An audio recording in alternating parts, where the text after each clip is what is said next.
Today I'm in Singapore, a little country where many people keep and breed aquarium shrimp, and when you walk on the street of Singapore you can even find a little aquarium store specialized in freshwater aquarium shrimp. And I just found one store right behind me. It's called the Shrimp Hub, and I'm very excited to see what they have for sale. So let's go inside and see what they have. Meet Lawrence, the owner of Shrimp Hub. Hello. His store has two main areas: the breeding room at the back where Lawrence breeds all his shrimp, and the very cozy retail space at the front where all the shrimps are sold. There are over 180 aquariums here with rare shrimp, and today we're going to go through as many of the tanks as possible, and along the way I'll be asking him plenty of questions to find all his secrets to successfully breeding shrimp, so we can all learn from his experience. I think you guys gonna love this video, so grab yourself a drink, relax and enjoy this tour. Hi everyone, welcome to Shrimp Hub.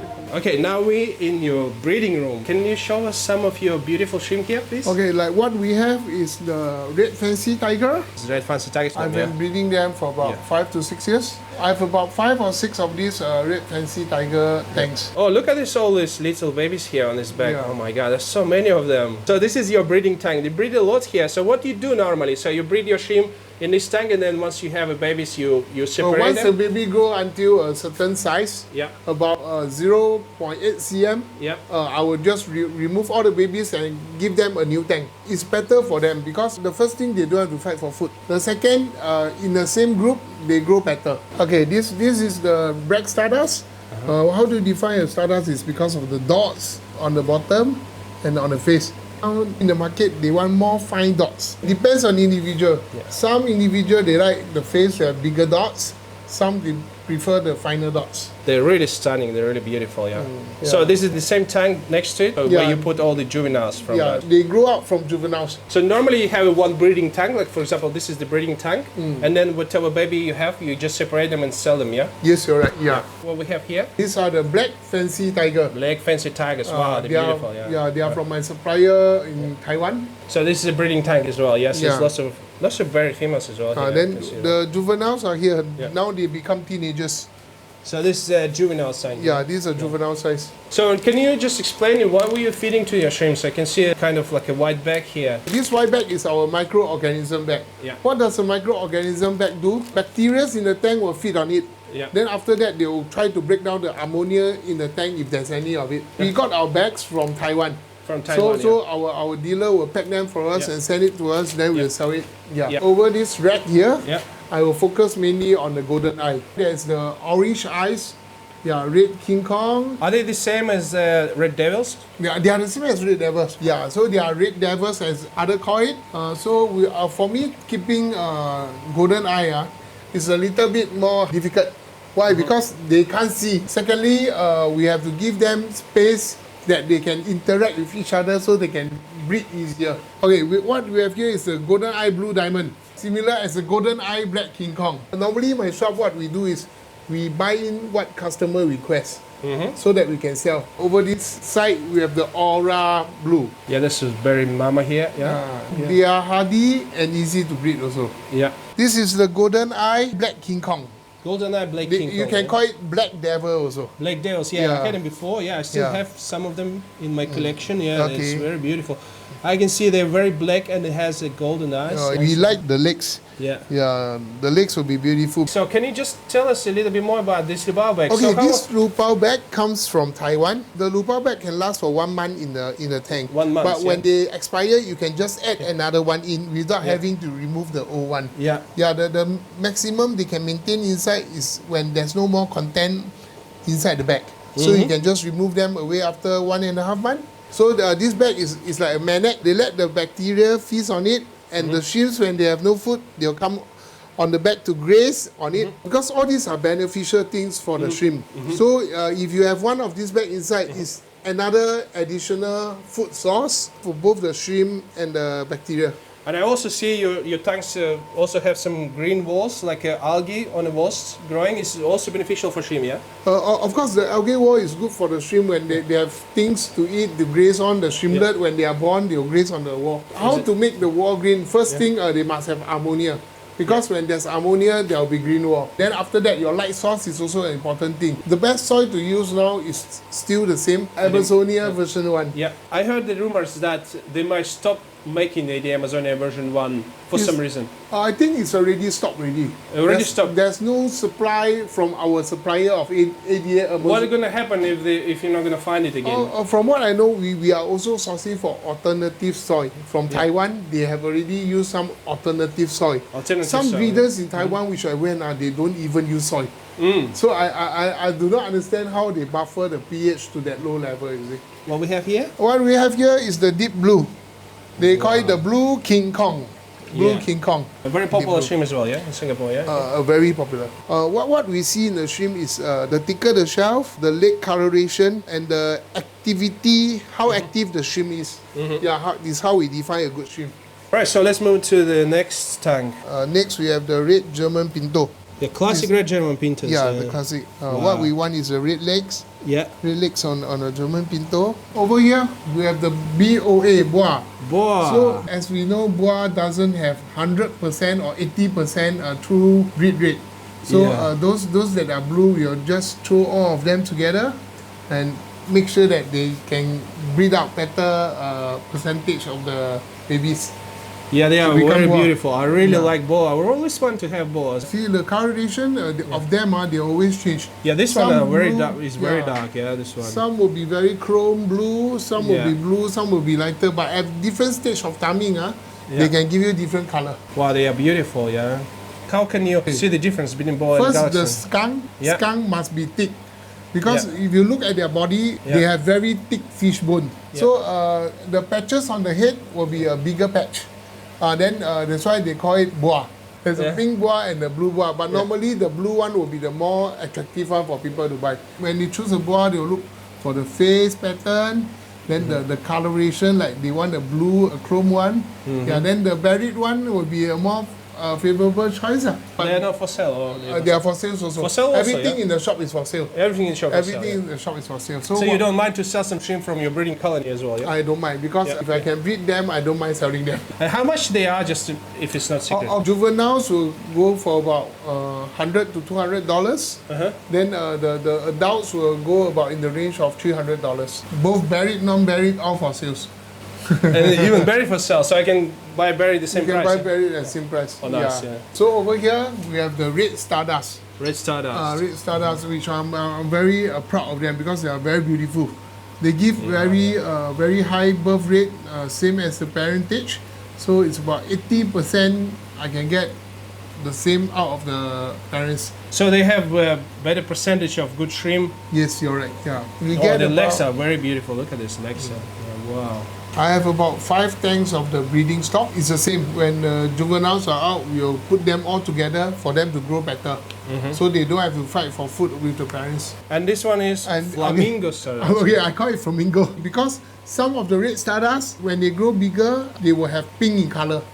So because flamingo is pink in color, so I call it flamingo stardust. So they're a little bit pink? They are a little bit pink. The white has a little bit like a red shade, yeah? Yeah. And so this is your classic breeding setup. You have a half-wall UGF at the back. Okay, I have about 12 cm glass at the back. What does it host beneath? I have a UGF plate. After the UGF plate is a bio ball. The bio ball is for growing bacteria. Then on top of the bio ball, there will be the ADA Amazonia version 1 soil. Version 1 soil. Because only this soil is able to buffer the water to acidic lower pH. For the shrimp. And you don't like to keep any soil at the bottom of the tank? I don't like to keep any soil at the bottom because I know it's not nice in the beginning, but with this, it's much easier for me to look at my tank, to see how dirty it is, to do any cleaning or whatever. So you also keep a little bit of moss. I can see you have a Taiwan moss. I always have moss inside my tank because the moss will absorb all the ammonia inside the tank. So sometimes I look at the tank, I know whether is my moss growing well. If they are not growing well, what is happening to the tank or something like that. I look at the green wall also. The greener the wall, the safer and the better is it for me to keep my shrimp. So if you see green wall in the tank, that means it's healthy, right? Yeah. I have a sponge filter to filtrate away all the ammonia, the dirt, whatever there is in the tank. My UGF plates will normally come with two output, tubes, 2 tubes output, so that there's more water aeration flow in the tank. Your thing is this bio balls inside the UGF is quite important, yeah? To me, it's important because they aids the growth of bacteria. With more bacteria in the tank, they can aid the tank to be more healthy and good. Yeah, they break up all the ammonia easier. The more the bacteria, the better is the tank. And the sponge filter is also important, yeah? So sponge filter is important. It's important because... So you have your UGF filter at the back, biomedia inside, and you have also, in most of the tanks, you also have a sponge filter. Yeah, I have a sponge filter inside because the so lots of filter filtration you have, yeah? It's safer for me because all these are my livestock.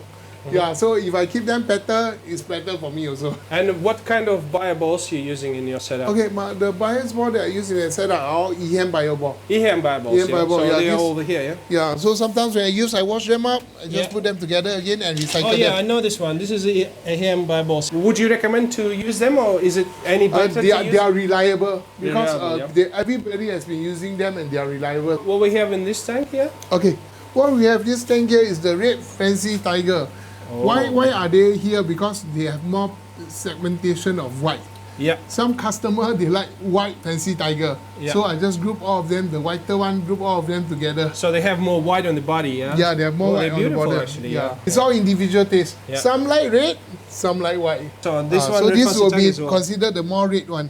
It's more red one. Yeah, these are considered the more red one. So here we have an ocean blue, yeah? Yeah, this is ocean blue. Ocean blue, yeah. I have some of them as well in my collection, yes. And here we have also red fancy tiger. So red fancy tiger is #1 shrimp here, and also Stardust. The red fancy tiger and the red Stardust is well liked by local because Chinese in Singapore they prefer redder shrimp. Yeah, because of Singapore flag, yeah? Yeah, because of Singapore flag also. Stardust as well, next tank, yeah? Yeah. So many of them. What about this Stardust? This is another line of Stardust which I have. This is from Korea. From Korea, yeah? Yeah, from Korea. So we just try to breed them and compare which are the better one. So give my customer some choice to choose from when they are choosing. Alright, so this Korean Stardust here. Yeah. Nice. Yeah. Alright, so we move to the next tank and we have a Stardust here as well. And they are Stardust with T. Okay, I name it T because it's from Taiwan. They are from because Taiwan, I have a few different breeds of shrimp. So I got to name it T or K. So I know which breed they come from. Roughly, they all look similar. Yeah, they all look similar, to me, but they are all beautiful. Look at this. When we do cowling, we must always have the best of the shrimp inside, so that the best will mix with the best to give you the best. Look at this beautiful moss tree. You very like the moss trees. Yeah, you have lots of them. They give a nice image to my tank. Yes, they are Taiwan moss. Taiwan moss, yes, you're right. Taiwan moss. I can see some of the filters. You lift up the outtake of the filter slightly above the water. Some of them in line with the water, and some of them are deep inside the water. So this question is bothering lots of shrimp keepers, and they ask me a lot of this question: what is the right position of outlake? Do you think if you put it this way, it's going to get more aeration? I think it depends on individual. Yeah. If you put it higher than the water level, the aeration below, there will be more air. But if you put it on the same par, on level with the water, like this one, it will just be flowing out. So the flow will be better, yeah? The flow will be better, but for me personally, I prefer it to be, my water flow to be higher than the water level, so that there's more aeration inside my tank, and I believe that the shrimp will feel better staying in it. And here we have just a classic. Yes, the classic PRL. These are the crown head. They breed a lot, very well, they breed very fast, and they don't need a low pH. From my experience, they can breed even in pH higher than 6, and they're very prolific, What we look for in a good PRL is if they can get red and white leg. White leg, yes, like white leg is common, but if they can get a spotted leg like red and white, it would be better. This will be the red King Kong. Red King Kong, Yeah, and another entry-level shrimp. So to breed out the red King Kong, what we look out for is the legs also. The legs really play an important part in all types of shrimp. Okay, so here we have orange eye. Orange eye, orange. Orange eye, orange. Yeah. So this came from yellow King Kong, I would guess. Yeah. So here we have just a crystal black shrimp, Yeah, they call it pure black line. Pure black line. Here we have a pure red line again, yeah, just the juveniles. Here we have a black King Kong. Yeah, the black King Kong. Shadow panda as well, yeah. Yeah, they call it shadow panda. Yeah, shadow It's panda. another name for them. In Singapore terms, we prefer it to be called black King Kong. Yeah. They are red dragons, yeah? Yeah, these are red dragons. They are easy to keep also. The red dragons, yeah. If you have the right parameter, they'll just breed. Do you have a blue dragons as well? Yes, we have. Yeah. Alright, so you have a blue dragons here. I really prefer blue dragons. I don't know. Blue dragons are the costlier one. Yeah, they look much better, yeah. It's another name for it, right? Red calcio. Calcio, yeah. Red calcio. And blue calcio as well, yeah. Yeah. So here we have a extreme red. Full extreme red red, King Kong. It's also under King Kong, but because they are full red, you call it extreme red. Yeah. Yeah. Extreme red King Kongs. So here we have a black meteor. Yeah, this is a black meteor. What is good about them is the very fine spot they have on their body. They are new shrimp, yeah? They are considered a new shrimp. Oh yeah, they are beautiful. Yeah. Look at them. Because they are new, when I purchase them, I'm trying to breed them out. So they are super expensive right now, and they are very new shrimp, yeah? Yeah. Are they bred from boa or something? They are bred from Galaxy. From those Galaxy that has got finer dots, they'll just put them together, then they cross to get these fine dots. Mm-hmm. Yeah. Lawrence, can you tell us how you do water change? Because of my size, it's difficult for me to go below.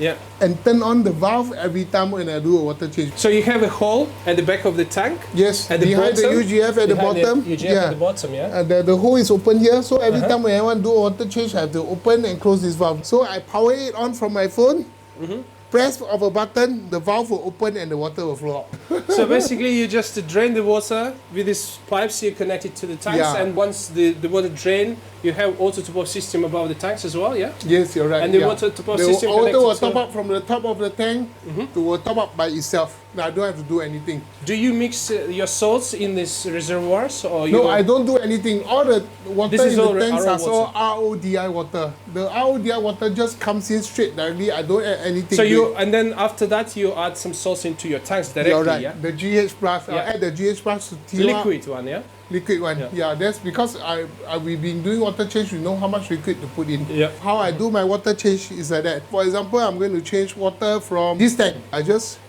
click on my app, it's off, I turn it on. So when I turn it on, the water will start to drain from below this drainage down here. So then they will go to the wastewater pipe. After when I feel that, okay, I have enough of water change, I just turn off my controller, it will stop. The RO water automatically topping off the tank. After that, you're simply adding some GH plus salts inside the tank. And how often do you normally change your water in the tanks? I change my water once per week, about 20 to 30%. 20-30%. If I feel that the tank has got more livestock inside, I'll change more water. If there's the standard I change is 20%. But if there's more livestock inside, I see that this tank needs more water change, I'll do a 30 to 40%. It depends on the tank situation. So here you have a meter where you measure pH, TDS and the temperature. Yeah. This will be the probe for the TDS and the temperature. So because why I have this machine here, because I have a lot of tanks. So when I want to monitor any tank, I just dip it in to see what's the result here. Then I'll know what's the tank number. And it shows you the pH? It shows, for this it shows the TDS and the temperature. In temperature, The pH will be this pen. I just dip into one tank. It will show me a result about 1 minute. What's the ideal pH for Caridina shrimp? The best value will be between 5.5 to 6.5, which is the standard. You just have to maintain this range. I think all your shrimp will be good. If you use new soil, new soil are more acidic. So what I do for new tanks, if it's more acidic, I'll put in a little bit of coral chip, like you see over here. A little bit of coral chip to raise the pH. So you put a little bit of corals just to raise the pH. Just in the the new pH. tanks, So when the pH is more stable, I'll just remove them out. That's a very clever way to control the pH with the corals, yeah? Yeah, just a little bit will do. You think pH below 5.5 is not good for shrimp, yeah? It's not good. I want them to be stable because all Caridina are between 5.5 to 6.5. So if I give them an ideal living environment, it'll be better for them. So I have to solve it by putting a little bit of coral chip. So in a new tank, the pH might drop like to 5, for example, yeah? And you're not happy about that. So that's why so I just put coral chip. Some corals, yeah, that's good. Because if there's a lot of beneficial bacteria inside, you don't have to worry that much. The bacteria will help you to control your tank. Alright, so we're back to your retail room with lots of tanks, and here you have some Neocaridina as well. At the start of the shop, these are the Neocaridina range. Most customer, they would like to buy Neocaridina because it's easier to keep. This is one, the classic this one. This is the red really. Red really ones, yeah. Okay, for my shop, it's rather simple. I don't put any substrate in the front. Why? Because I scared when there's substrate, the customer, when they try to net the shrimp, there'll be a lot of ammonia inside the substrate. So I just totally keep the tank all empty. Alright, so this is a good reason. So because the customer can just discharge the substrate, release ammonia. Yes, you're right. No so ammonia, much better. And it's easier for them to catch the shrimp. Yeah. If there's a soil or any substrate there, they might just dig into it. Yes. That's why. So you let the customer catch your shrimp basically, yeah? Yeah, basically I let them choose what they like. Yeah. So this is lots of fun to come here and choose the shrimp. So guys, if you're in Singapore, definitely visit this shop. So one shrimp here costs $2.80, yeah? 20 shrimp for 45 Singapore dollar. So it's very, very, very affordable, yeah. You can also mix and match. If they are of the same price, you can choose 10 pieces of the same price and mix and match them together also. Yeah. Here we have Yamano. For clearing your algae. Some customer, they buy it because they want to clear the algae in their tank. Yeah, they are very good algae cleaners. Yeah, they are very good, Here you have the fire red. Fire reds, yeah. Wow, that's insane. Very beautiful shrimp. And look at them in the filter, yeah, so many of them.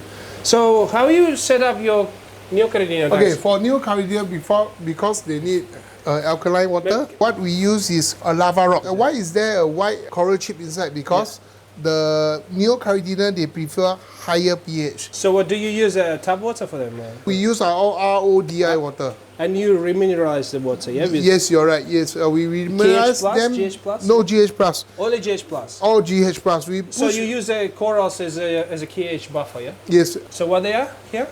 Okay, this is blue really. Segment of transparent on the middle part of the body. Yeah, then they call it really. The Bloody Marys, yeah? Bloody Marys, yeah. Oh, yeah. The red will tend to be darker. For Bloody Mary, the red will be darker. Yeah, I can see they're more darker, yeah? Yeah.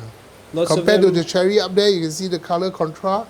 Yeah, lots of them munching on the Lubao. Also, lots of them on a sponge filter, yeah? They very like sponge filters as well. When there's a lot of shrimp in your tank, you give them aeration, good water flow, and they'll be very happy. So here we have the orange really. Orange really. Yeah. Wow, they are beautiful, really. They are my favorite Neocaridina for sure. Look at them. So many buried as well. Mostly customer, they come in, the first thing they look for is, I want buried. Yeah. I would take buried shrimp as well. If I buy it from you, I would... There's nothing wrong. Yeah. Everybody like female, like buried. Yeah. I would take lots of buried females and a couple males, that's it. Normally, if you buy 10 pieces, it's an 8 to 2 or 7 3. Yeah. Imagine like in 1 month you're going to have full tank of babies, if you buy the buried females. Here we have a golden sand. Yeah. Oh.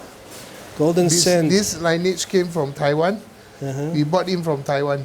So they are like a pumpkin shrimp. Yeah, pumpkin shrimp, They are cherry shrimps. These are cherry shrimp, lighter in color than the Bloody Mary. Yeah. Yeah, then there's some sorts of cherry pattern on the face. Yeah. So here we have the sunburst. Sunburst is still considered new. Yeah. Yeah. So they are another variant of orange color. There's a design or spots on the body or something. Yeah. And here we have a blue jelly. Blue jelly, yeah. I used to have them before. They are one of my first Neocaridina shrimp. Yeah, because of the transparent light blue of the coloration. A lot of customers like them also. So here we have a red onyxy. Red onyxy, very dark red. They're quite expensive as well. They're not like normal price of Neocaridina. Yeah, they are more expensive because all these are being brought in from Taiwan. Yeah. Yeah, so they are not local suppliers, so the price will tend to be more expensive because of the import-export. And here, yellow golden. Top, yeah. One of the favorite among everybody also. Wow, a lot of them. Look at this. Yeah. Wow, so many. The Lubao is a manic for them. The microorganism bag is a manic. Red really, yeah? Yeah. And another part of the orange really, blue really, you have the red really also. Red really, yeah. So here we have just a simple, what they call? Algae cleaner, red nose shrimp, yeah. Super blue, yeah? Yeah, super blue. Very deep blue color, yeah? The blue color, they call it super very blue. nice, Deep blue. They're looking good on your very light Lubao bag, yeah? Yeah. So here we have a snowball. Transparent white. Neocaridina white, yeah. You don't keep any Sulawesi shrimp yet? I used to keep Sulawesi, but after 4 shipment, we decided to stop Sulawesi because it's hardy and it takes out a lot of time in taking care of them. So I don't want my customer to come back to me and say, hey, my Sulawesi keep dying. So I just stopped. They are beautiful and nice, but they are hard to keep. These 2 racks, we have the value for money Caridina shrimp. On these 2 racks, you can mix and match until 12 pieces. Alright, so all the shrimps roughly cost about $5 Singapore dollars. So here we have a German pinter.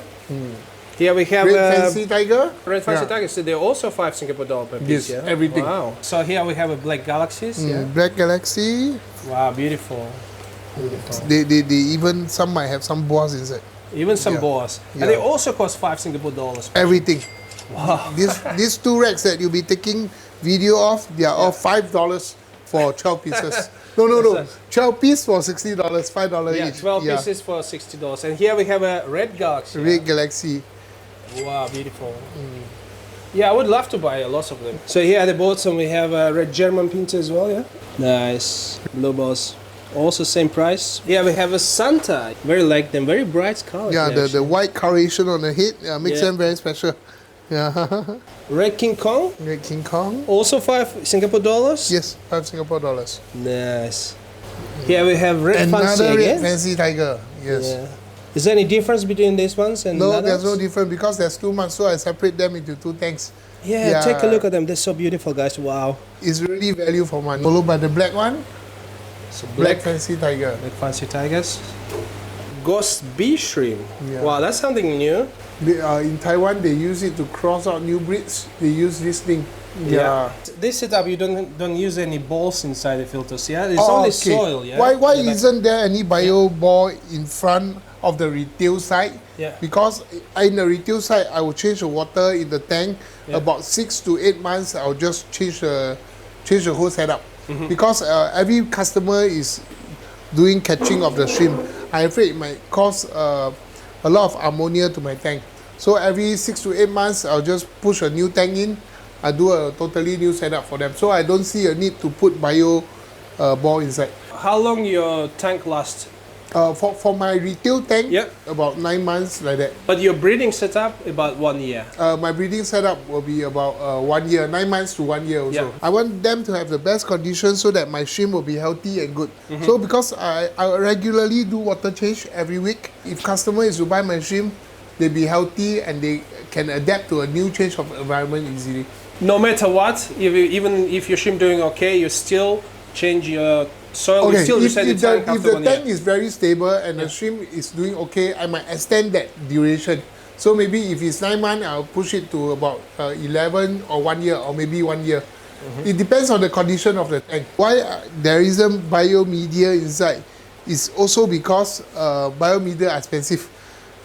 For the retail side, customer tends to net here, net there. They might cause harm to the tank also. Sponge filter there as a media also. And here we have a Galaxy. Galaxy, right? I call it Galaxy, but in fact most of them are fishbone. Most of them fishbone, yeah. Yeah, fishbone. They look very similar to Stardust, no? Yeah. Yeah. I don't see big difference. They're all beautiful. But we just wanted a value for money for customer. So this one costs $28 per 1 shrimp. If you buy 10 pieces, there's a 20% discount. Orange eyes, Bacterials, yeah? Whatever you see here will be from my main breeding shop. So whatever I breed, I just throw them out. So they are quite cheap, to be honest. I would say... Because I've been breeding them, so there's no $12 for the shrimp is quite cheap. What we have here are also the Caridina, and we have the deep blue female. Mostly in this tank, they are all mostly about 90% females. So you sell females separately, yeah? Yeah, separately, because some customer, they just want female. Just one female. So whatever females we have, we just throw inside, let them choose. So what we have here, Black Galaxy, yeah? Black Galaxy, normal Galaxy. $18 per piece, yeah? Why are they different from the $5 one? Is because they are bigger in size, like what I say is there are more females there. People prefer to get the female from here. And I also see you just set the new tanks up. And this is your brand new setup, yeah? This tank is for retail. I just put in the soil, the ADA version 1 soil. Then I sprinkle the startup powder all over the tank on the back of the UGF And in front, I'll put a little bit of soil and sprinkle the startup powder. So I always have another air bubble inside. Why? Because it aids the circulation of the tank, the water circulation. And how long normally take you to cycle a new tank? Okay, to cycle a new tank, it takes about 1 month. This is what I always tell my customer, be patient. Yeah. When you are patient, you have good result. If you are impatient, no matter how much shrimp you buy, you always have casualty. And during the cycle, do you normally change? Water change? During the cycling, when there's 3 conditions that I see, when the water is clear, there's no bubble, that means ammonia, and there's spots of bacteria present in the tank. You mean like an algae and a normally there'll be algae walls. Then the water must be clear. There's a presence of all the small dots of bacteria, and there's no foam on the top. I will do a 50 to 60% change. Then after another week, that will be the 4th week. I think the tank will be ready. But before using any tank, you have to check for ammonia. So after when we check for ammonia, it's stable. Okay, the shrimps can move to the new house. Yeah, this is what I do. Normally, the more aeration in the water during the setup stage is better for them. Because water movement is circulating the tank, which is good for them. That's why the air bubble. Do you add any other products in your tanks after your tank is cycled? You use only setup powder once you set up the tank. You never use it again, no? Only at the initial stage, I will use the setup powder. Every month, when you do any water change, if you have any more of the setup powder, you can put a pinch of salt inside when you do any water change. And then you only use your microbacterial bags, yeah? Okay, like these bags, and then comes with all these bacterial bag to control the parameter, to control the bacteria inside the tank. And you only use a little bit of moss inside your tanks? Yeah, I put a little bit of moss just to absorb the ammonia if there's any. Yeah, that's why the green wall are the one absorbing all the ammonia also. And the green walls just come by itself, as long as you have a healthy tank, yeah? They will come by itself as long as we have light, ammonia, then they'll just form up. But ammonia is going to be only in the beginning. It will always be in the beginning, but ammonia is always present through the presence of livestock when they shit. It's all ammonia. So all this little bit of ammonia will be absorbed by the plant also. Through regular water change, you lower the percentage of ammonia in your tank. Why you have your external filter here? Okay, I have an external canister here because they add the good bacteria that is cultivated inside into the tank so that the new tank will be cycled at a faster stage and is more stable. I see. So basically you're using it to help the cycle new tanks. Yes, you're right. It has some media inside and has some bacteria? We have media inside. The media inside is all the same. Same? EM biobacteria. And you move this filter from tank to tank? From tank to tank. I don't use it when there's shrimp inside. Yeah. That's why your cycle will only take 1 month, you said. Yeah, I really like this idea because basically what you do, you just seed your tanks, right, with the already established bacteria. And you guarantee success and you guarantee a very fast cycle. Very good. Yeah. How often you feed your shrimp? Okay, I feed my shrimps every day. Regardless of how many shrimp there is, I just give it a little bit of food. Because they can feed off the algae wall and my micro bag, there's abundance of food inside. What type of food are you feeding them normally? Now, if you talk about food, we have a variety of food. Beside the microorganism bag, I have a daily feed, which consists of protein and veggie. Okay, then these ones consist of all protein, meat-based. And this is xia jiao, which is a regular product in the market. So I'll just have this few variety of food to feed my shrimps. Yeah, I didn't give them anything else. Then we have the algae tablet from X2. Yeah. And this is your setup powder, yeah? This is the setup powder that I'm selling for people to set up the tank. So this is the food for the baby shrimp, yeah? Yeah, food for the baby shrimp. This thing here is a nutrifying bacteria. So every water change, we will add this to replenish the bacteria that was being taken away through water change. Next photo by the live plants. What does this Viagra?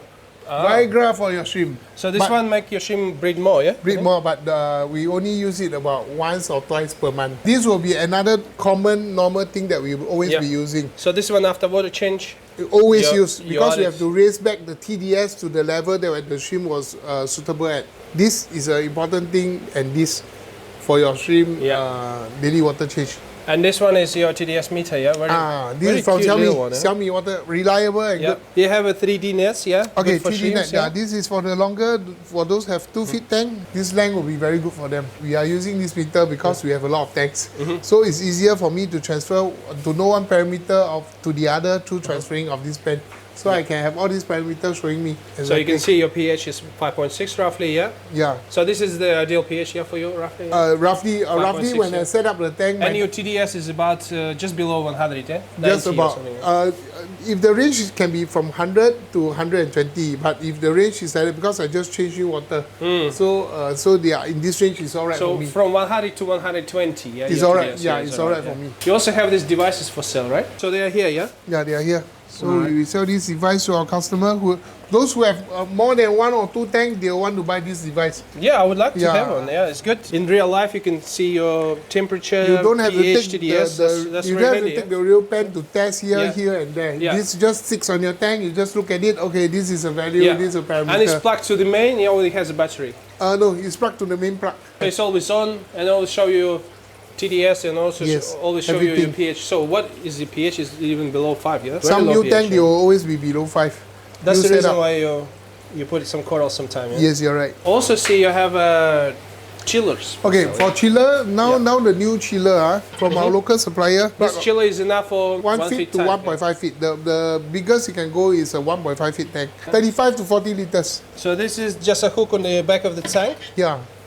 And if you live in a country like Singapore, Malaysia, Thailand, and you have a nice and hot weather outside, so this is all you need. Instead of using a big aircon on the wall and waste a lot of power, you just can buy this little chiller, hook on the tank, That's really, really good. Because if you get a chiller, you still need to buy the SS pipe, then you get a pump to pump water from the chiller to the tank. I know nothing about chillers. Okay. Honestly, in UK we don't need the chiller, so. So this is a one for all solution. We normally use the heaters in our tanks, you know. Singapore cannot use heater because we are really very hot. All your problems will become red in color. I know, this outside is always sunny and 30 degrees.